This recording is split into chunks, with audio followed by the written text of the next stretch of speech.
on our way to a service call for a mini split unit that's not turning on the indoor head units. But let's see what we find when we get there.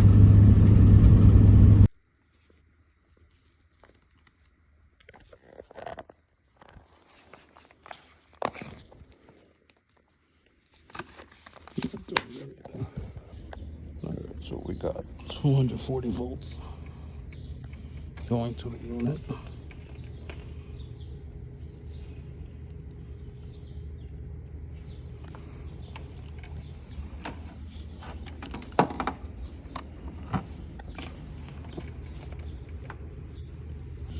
Alright, so condenser unit on this little tiny roof.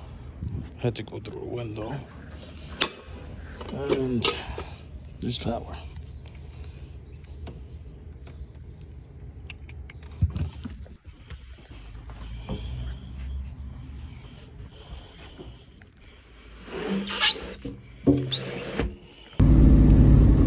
Alright guys, so we got that mini split. Well, we explained to the customer what's going on with that mini split.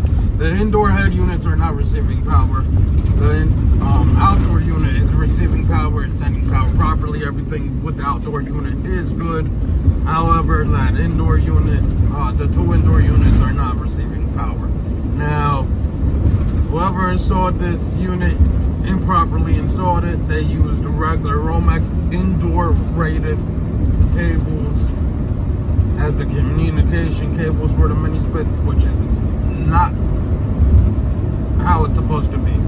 It's supposed to use the proper mini split cables, which are not being used. Also, the Romex wire, it just ran on the side of the house. It's not protected by any of the weather elements.